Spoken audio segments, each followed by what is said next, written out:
Selamat siang, saya William Andre Semonangsiaan dari KJ24 dengan NIM 02020502 akan membahas modul sesi 12 yang berjudul paragraf. Yang pertama akan membahas hakikat paragraf. Pertama, kemampuannya menerapkan ejaan, memilih diksi yang tepat, dan membuat kalimat efektif tidak sepenuhnya menjamin seorang dapat menulis dengan baik. Ada satu syarat yang sangat penting yang harus dipenuhi penulis, yaitu ia mampu menghubungkan kalimat dengan kalimat dalam kesatuan yang koheren atau padu.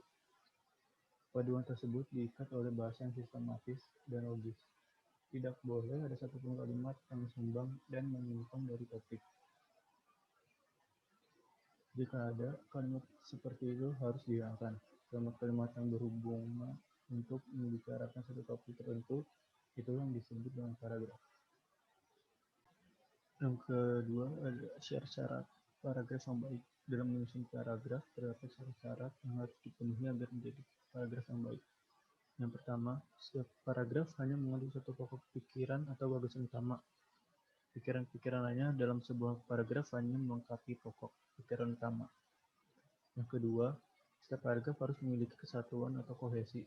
Maksudnya, dalam sebuah paragraf tidak boleh terdapat penjelasan-penjelasan yang saling bertentangan.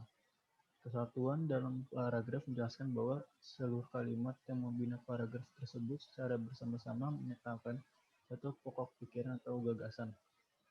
Yang ketiga, setiap paragraf harus memiliki koherensi dan kesinambungan. Agar ada pengembangan yang baik dalam sebuah paragraf, paragraf tersebut harus dipelihara keeratan hubungan antar kalimatnya, serta tidak terdapat loncatan-loncatan pikiran yang dapat membingungkan pembaca atau penyimpangan dari pokok pikiran utama. Dengan kata lain, kepaduan atau koherensi dapat diartikan sebagai keserasian hubungan timbal balik antar kalimat yang membentuk suatu paragraf. Yang ketiga akan membahas kohesi dan koherensi. Kohesi merupakan istilah yang digunakan dalam wacana yang membahas hubungan antar unsur dalam kalimat. Paragraf yang memenuhi syarat kohesi disebut dengan istilah kohesif yang berarti utuh. Selain kohesif, sebuah paragraf juga harus koheren, yakni memiliki kepaduan antar bagian-bagiannya yang terkandung di dalamnya. Paragraf yang utuh belum tentu padu. Oleh sebab itu, selain kohesif, sebuah paragraf juga harus koheren. Dengan kata lain, koherensi adalah kepaduan hubungan makna antar bagian dalam wacana. Yang keempat, ada struktur paragraf. Yang pertama, alinea pembuka. Alinea pembuka adalah alinea yang diletakkan pada awal tulisan setelah judul. Di dalam artikel ilmiah untuk jurnal, misalnya alinea pembuka berposisi sebagai alinea awal bagian pendahuluan dan nama isi penulis. Dalam laporan penelitian, skripsi dan tesis, alinea pembuka berada di bagian awal tiap-tiap bab. Berdasarkan letaknya, pada dasarnya alinea pembuka ditunjuk sebagai pengantar gagasan utama si penulisnya. Oleh karena itu, alinea pembuka harus mampu mengundang rasa penasaran pembaca agar terus membaca. Ibarat sebuah toko, alinea pembuka adalah etalasenya. Etalase yang memikat atau yang membuat penasaran pasti akan menggugah minat konsumen untuk memasuki toko. Agar tulisannya menarik perhatian, penulis karya tulis ilmiah dapat memilih model-model penulisan alinea pembuka, seperti menggunakan model H5W+1H, menggunakan model kisahan, menggunakan model pertanyaan, menggunakan model kutipan langsung, menggunakan model deskriptif, menggunakan model ucapan kondang, menggunakan model menuding. Kedua, alinea tubuh. Setelah berhasil menyusun alinea pembuka, tugas penulis berikutnya adalah menguraikan gagasan utama yang terdapat di dalam gagasan alinea pembuka tersebut ke dalam alinea berikutnya. Oleh karena itu, agar tidak membosankan atau membingungkan pembaca, susunlah alinea tubuh dalam kalimat yang pendek tanpa mengabaikan syarat pembentukan alinea yang baik. Yang ketiga ada alinea penutup. Dalam karya tulis ilmiah, alinea penutup terletak pada alinea akhir di bagian kesimpulan. Fungsi utamanya memang menyimpulkan tulisan, namun upayakanlah membangun ayat penutup sedemikian rupa agar mengesankan pembaca. Misalnya, jangan berpanjang lebar, dan perhatikan pula perbandingan yang proporsional antara alinea pembuka, alinea tubuh, dan alinea penutup. Patut pula dikemukakan simpulan pada dasarnya adalah laporan mengenai apa saja yang ditemukan si penulis, dan bukan ringkasannya mengenai isi karya tulis ilmiah si penulisnya. Pembahasan berikutnya adalah jenis-jenis paragraf dan pengembangannya. Yang pertama, ada jenis paragraf berdasarkan pola penalaran. Berdasarkan pola penalaran, pengelompokan paragraf didasarkan pada penempatan gagasan utama. Kata gagasan utama itu paragraf dapat dibedakan menjadi 3. Atas paragraf deduktif, induktif, deduktif, interaktif, dan menyebar. Paragraf deduktif adalah paragraf yang ide pokok atau gagasan utamanya terletak di awal paragraf dan diikuti oleh kalimat-kalimat penjelas. Untuk mendukung gagasan utama, ide pokok atau gagasan utama berupa pernyataan umum yang dikemas dalam kalimat topik. Kalimat topik itu kemudian diikuti oleh kalimat-kalimat pengembang yang berfungsi memperjelas informasi yang ada di dalam topiknya. B. Paragraf induktif adalah paragraf yang kalimat topiknya terdapat pada bagian akhir. Secara garis besar, paragraf induktif mempunyai ciri-ciri yaitu diawali dengan penyebutan peristiwa-peristiwa khusus yang berfungsi sebagai penjelas dan merupakan mendukung gagasan utama. Kalimat kemudian menarik kesimpulan berdasarkan peristiwa khusus tersebut. Untuk menjaga koherensi antar kalimat dalam paragraf, dalam perumusan kalimat kesimpulan itu digunakan fungsi penumpu yang sekaligus berfungsi sebagai konjungsi antar kalimat. Kata atau frasa yang biasanya digunakan sebagai penumpu kalimat kesimpulan itu adalah jadi, akhirnya, akibatnya, oleh karena itu, maka dari itu, berdasarkan uraian di atas, dan dengan demikian.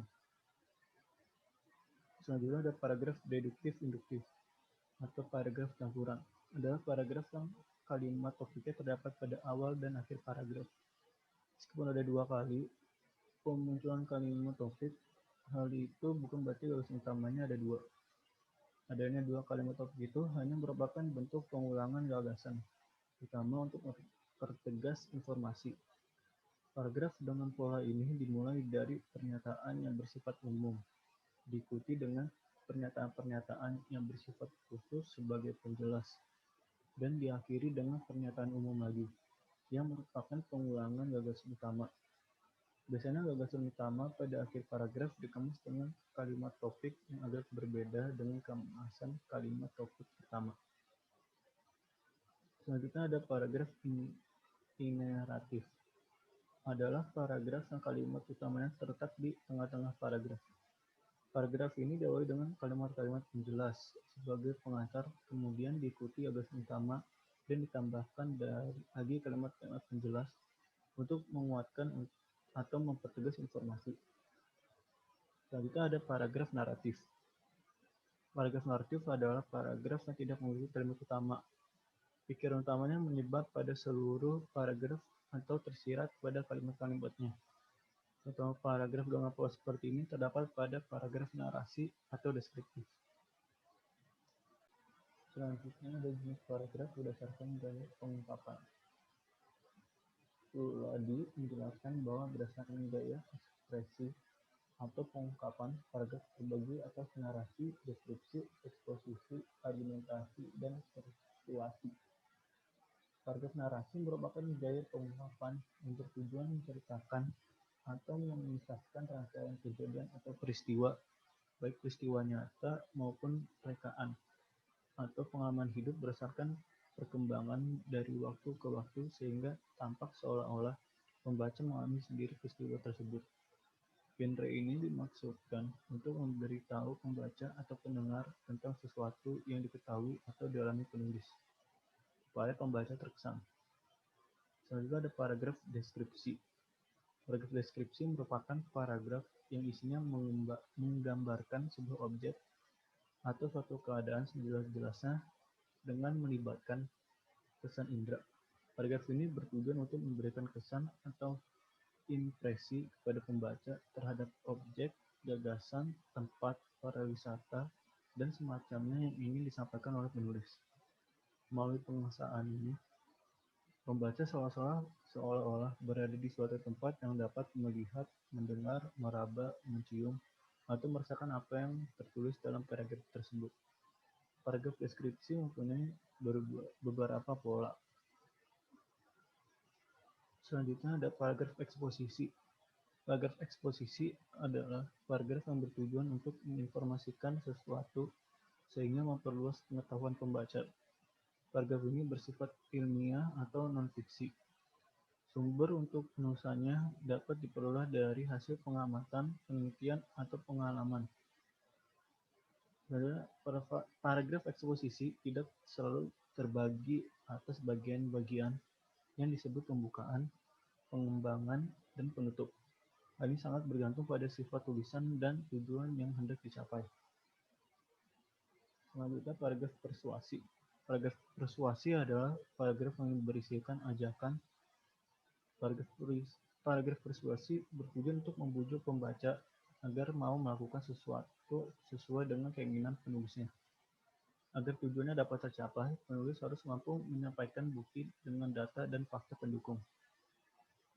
Jika pada argumentasi pembuktian kebenaran dinyatakan dengan proses penalaran yang sehat, persuasi berusaha membuktikan kebenaran atau merebut penelitian melalui penalaran yang kadang-kadang emosional. Selanjutnya paragraf argumentasi bertujuan untuk membuktikan pendapat penulis agar pembaca menerima pendapatnya. Pendapat tersebut disampaikan dengan disertai penjelasan dan alasan yang kuat serta meyakinkan. Tujuannya adalah agar pembaca bisa terpengaruhi. Dasar tulisan dari paragraf ini adalah berpikir kritis dan logis berdasarkan fakta-fakta yang dapat dipertanggungjawabkan. Fakta-fakta tersebut dapat diperoleh dengan berbagai cara, antara lain bahan bacaan, wawancara atau angket, penelitian atau pengamatan langsung melalui observasi. Selain itu, tulisan yang termasuk dalam argumentasi ini harus dijauhkan dari emosi dan unsur subjektif. Tulisan dalam paragraf argumentasi ini dapat dikembangkan dengan pola sebab-akibat atau akibat-sebab. Pembahasan selanjutnya ada pola pengembangan paragraf. Sebuah paragraf dapat dikembangkan menurut sifatnya. Pengembangan paragraf dapat dilakukan dengan satu pola tertentu dan dapat pula dengan kombinasi dua pola atau lebih. Ada beberapa metode pengembangan paragraf, di antara sebagai berikut. Pertama ada kronologi atau alamiah disusun menurut susunan waktu. Pada umumnya, pola ini dipakai dalam paragraf naratif. Pengembangan ini dilakukan dengan memberikan suatu peristiwa, membuat atau melakukan sesuatu secara berurutan selangkah demi selangkah menurut perurutan waktu. Beberapa kata yang dapat digunakan sebagai penanda perurutan waktu antara lain. Pertama-tama, mula-mula, kemudian, sesudah itu, selanjutnya, dan akhirnya. Lalu ada klasifikasi, merupakan pengompokan sesuatu berdasarkan kesamaan dan perbedaan sifat, ciri, dan karakter. Selanjutnya ada definisi digunakan sebagai apabila seorang penulis bermaksud menjelaskan suatu istilah yang mengandung suatu konsep dengan tujuan agar pembaca memperoleh pengertian yang jelas dan mapan mengenai hal itu. Lalu ada antologi. Antologi merupakan pengembangan paragraf dengan ilustrasi yang khusus. Dalam pengembangan ini diberikan suatu contoh gambaran yang berbeda, tetapi mempunyai kesamaan, baik bentuk maupun fungsi untuk menjelaskan kepada pembaca tentang suatu yang tidak dipahami dengan baik. Berikut adalah penjelasan singkat saya dari modul 12 yang berjudul paragraf. Terima kasih.